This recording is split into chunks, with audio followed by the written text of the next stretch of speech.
Hello, everyone. Welcome back to another fascinating episode of the Latin of Greatness show.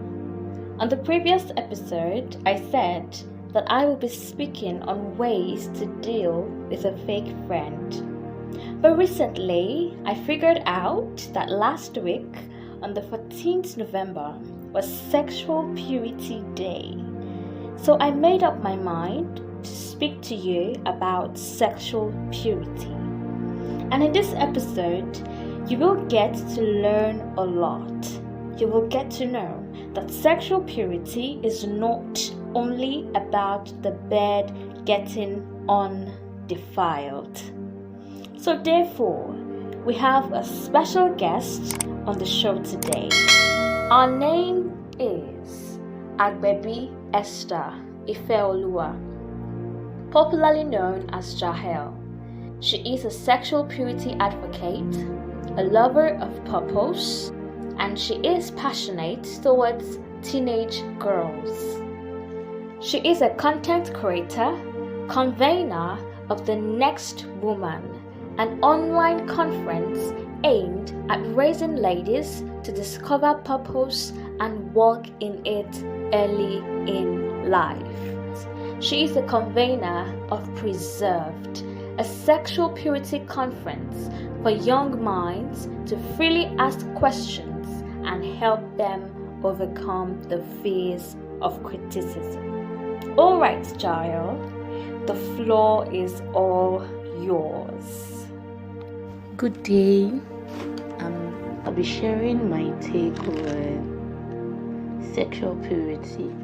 Sexual purity is beyond an unbroken hymen, 1. And 2, sexual purity is not just a standard, it is the standard. A lot of people have mixed up abstinence with sexual purity. Clearly, they are two different things. Abstinence is an entirely different choice. Now, let me define sexual purity. Sexual purity is a state of being totally cleansed from sexual immorality and all that is related to it, or all that leads to it. Be it romance, kissing, cuddling, and all other artificial sexual pleasure, like using of sex toys and masturbation. So there could be someone who has decided not to engage in premarital sex but still decides to self-pleasure. That's not purity. That's not sexual purity. Because purity means the state of being pure without any form of stain or blemish. Now, I said purity is the standard and not just a standard. The scripture states that we present our bodies a living sacrifice, holy and acceptable unto God. Let's not forget that the scripture also established that our bodies are temples and we are servants also to whom we yield ourselves to. And God's command is that marriage is honorable in all and bed undefiled. So, we have our basis and our foundation in the scriptures that it is the standard that God has given to us. And not just any kind of standard that some set of people just came up with because they want to do it. It is because it is a commandment and it is expected of us as children of God, or we are to live by the word. And also that you are staying sexually pure doesn't mean that you will not experience any kind of urge or some sort of urges. Because you are not an immortal. I am not an immortal. Trust me, I have blood running in my veins, and I know that you also have blood running in your veins. You are flesh, you are made up of flesh and blood, and it is expected that you have urges. Because as long as you are whole and you are in your normal state of health, your hormones are active. And that is why you have to be careful of things that triggers you and take note of them, and as much as possible be careful of them. Because a man cannot take fire in his bosom and not be burned. Neither can you set your room on fire and sleep. That is dangerous. So you cannot be moving close to everything that triggers you and expect that you scale through. If you are not too careful, if you are not very careful, you will fall. God's command is that at the sight of any appearance of evil, that we should flee. So we do not have to wait for evil in its full picture before we run. And God didn't say that at every appearance of evil, start to pray in tongues, start to declare the scripture. The last command here is flee, run, no. No. Listen to the first command and obey the last command.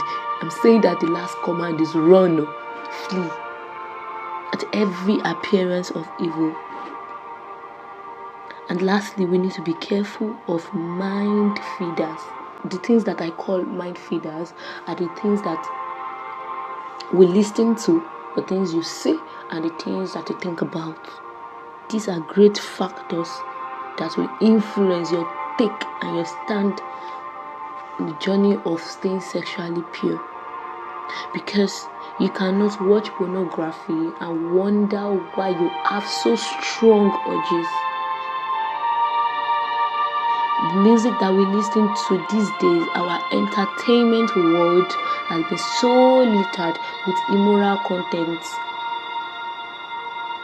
Hardly can you scroll through social media and you will not see something that pop-ups that could fill your mind with all sorts of thoughts and imaginations.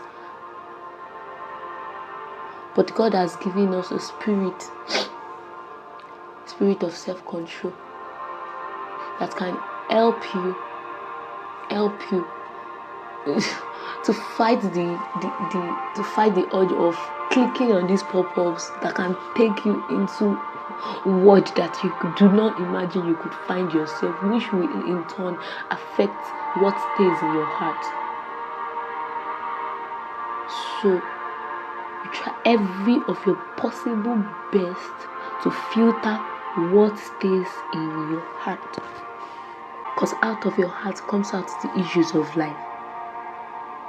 Do not forget that purity is a state of the heart which influences both the soul and the body. So if your heart is not cleansed, sexual purity has not been fully established. Because sexual purity is not just abstinence. It's not just abstaining. It starts from the state of your heart. Thank you. Thank you very much, Esther, for coming on the show today. That was a very impactful message. I hope you have learned a lot today. Sexual purity is one of the best gifts you can give to yourself. And if you have engaged in any kind of activities, please do not feel bad.